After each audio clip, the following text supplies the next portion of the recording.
On August 11, 1988, the brand new Charlotte Coliseum was opened with a dedication by the late Reverend Billy Graham. The architects, the Odell Associates, claimed to have built the state-of-the-art venue. But a day after the dedication, the United States Olympic basketball team was scheduled for an exhibition game at the arena. But the large 8-sided video scoreboard costing $3.2 million crashed to the floor in an attempt of positioning it.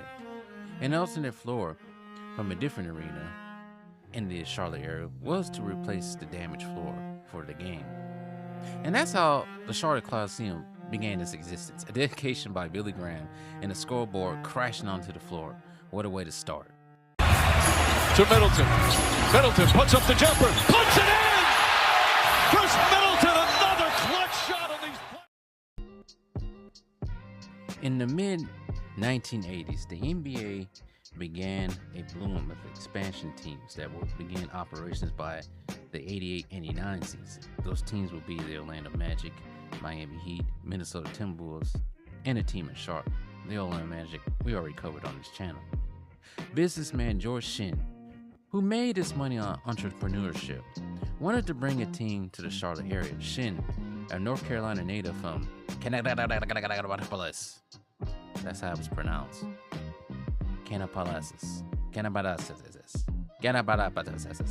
Saw that the city of Charlotte was growing and also saw that the city has been a hotbed for college basketball. And this was not the first time a professional basketball team would be in Charlotte. Going back to the days of the ABA, the Carolina Cougars once occupied multiple cities in the state, playing in Greensboro, Charlotte, and Raleigh from 1969 to 1974, before the team moved from North Carolina to St. Louis, Missouri, and became the Spirits of St. Louis in 1974. Shinn's plan to get an NBA team into Buzz City was to build a state-of-the-art arena that would seat 24,000 visitors. It would become the largest basketball arena in the NBA ever at the time. And keep in mind, towards the late 1980s, established teams such as the Pistons, Bucks, and other teams were building new arenas that would claim to be bigger and more advanced. So Shinn was trying to hop on that train. Now, the team name, well, here's the thing. They didn't name the team the Hornets because the Hornets supposedly were in the area. You know, those annoying... Are Hornets even bugs? Anyways, the nickname actually originates from when the British General Cornwallis, allegedly described the city as a hornet's nest of rebellion after the Battle of Charlotte in 1780. See, just a little tribute, but keep moving on. I didn't even know that was the reason why they called it the Hornets. That's the first time. But construction will begin on 100 Paul Boulevard in August 1986. 100 Paul Boulevard. It's almost like a tongue twister. Anyways, finishing 2 years later in August 11, 1988, at a cost of $52 million. That will be $142 million today. Naming it the Charlotte Coliseum, even though there was an arena already called the Charlotte Coliseum at the time that was located on the other side of the city. That arena is now called Bojangles Coliseum, a slightly smaller arena located east side of the city. Also, that's where the alternative floor came from for the Olympic game. With the new Charlotte Coliseum's large capacity, some thought the arena would be too large, but that was proven wrong. Despite its large capacity, claimed to be state-of-the-art, the arena had fewer luxury suites than other arenas popping up around the time, and that's going to bite the arena in the ass later on. Yes, it will. The Charlotte Hornets played their first game in the arena on November 4th, 1988 against the Cleveland Cavaliers. A loss. 133-93. And on the roster for the team in the team's first season will be the likes of Muggsy Bogues, Rex Chapman, Dale Curry, Steph and Seth's father, of course, Kurt Rambis, and coached by Dick Carter. They finished the season 20-62 in the East. Their first home victory was against the Los Angeles Clippers on November 8th for a score of 117-105. The Hive, that's the Coliseum, was nicknamed, will lead in the NBA attendance for the first 8 of the 9 seasons, selling out 371 consecutive games. And the crowds in their arena were loud. I think it was rumored that they actually had a humming or buzzing sound in the arena during games. And for the dummies that continue to say Jordan played in expansion area, the Charlotte Hornets were approved to become a playoff team by 1992-93 season, winning 44 games, and played in the 93 Eastern Conference semifinals, losing to the Knicks in 5 games, with the likes of Alonzo Mourning, Larry Johnson, and Muggsy Bogues leading the way for the Hornets. And they continued to be a playoff team for most of the decade. Actually, it was pretty much a playoff team up until they got the hell up out of there and moved to New Orleans.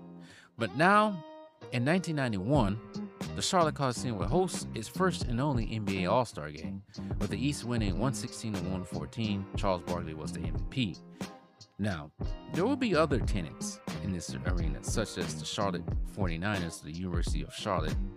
I think it's called actually University of North Carolina at Charlotte, from 1988 to 1993 until they found a new home at the Dale F. Halton Arena. The Charlotte Rage and Cobras, 2 AFL teams, football. The Charlotte Sting of the WNBA from 1997 to 2005. And of course, the Charlotte Bobcats for 1 season. Other notable events taking place in the arena would be WWE's Unforgiven in 1999, Judgment Day in 2003, the Sun Belt Conference in 1989, the men's 1994 Final Four, and the 1996 women's Final Four. The first concert in the arena will be Frank Sinatra. And also, this arena will make appearances in films such as Eddie, He Got Game, Joanna Man, and a venue for the 2000s comedy, The Original Kings of Comedy. So that's a lot I just said. But what was the downfall of the arena? What put this arena in dirt? Well, that lies with the owner of the team, George Shinn. Now, he did not make good decisions at all. One of them, of course, being the arena's lack of luxury amenities. But worse was the SAA allegations towards him that were reported in 1997. Shinn would go on trial that would damage his reputation since the trial aired on Court TV in 1999, drawing up high ratings for the network. Now, this was one of the reasons for the downfall of the Hornets' first stint in Carolina. The Hornets were still successful in the league somewhat. But since this is Charlotte, North Carolina, in the Bible Belt, and hearing about Shinn's adultery, the fans soured on the owners big time, and therefore the attendance began to drop. Plus, like I said, Shinn did not make good decisions. Bad moves like letting Alonzo Mourning walk to Miami and Larry Johnson heading to New York, fan favorites did not help out as well. Terrible.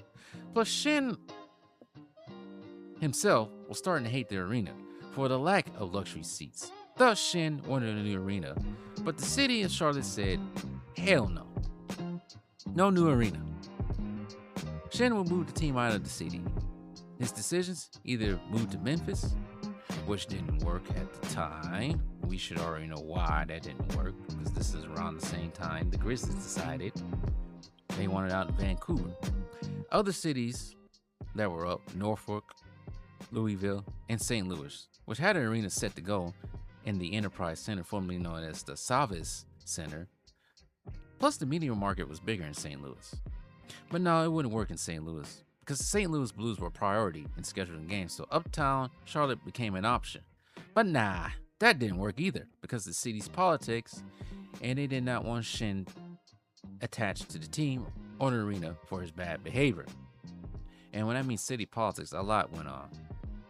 That would probably expand the time of this video a little bit too much. So the Hornets requested to move to New Orleans, for the NBA would return to the city the first time since 1979 after the Jazz moved out to Utah. The NBA approved Shinn to move out but promised the city of Charlotte a new team soon, just to avoid the fiasco similar to what the Cleveland Browns suffered several years earlier. The end of the days for the Charlotte Hornets, the original Charlotte Hornets, in that arena would come to a close after the 2002 season. Actually, Charlotte Hornets' last season was the 2001-2002 season. They would finish the season 44-38, beating the Orlando Magic in 4 games before losing to the New Jersey Nets in 5. The arena did not have an NBA team for 2 seasons until the Charlotte Bobcats were born. The Bobcats were trash. In their first season in the arena and only season in the Hive, they went 18 for 64. Then eventually the Bobcats would move to Uptown, finding a new home in the Time Warner Cable Arena, aka Charlotte Bobcats Arena, aka now the Spectrum Center. One of the last functions of the Charlotte Coliseum, it was a shelter for victims of Hurricane Katrina.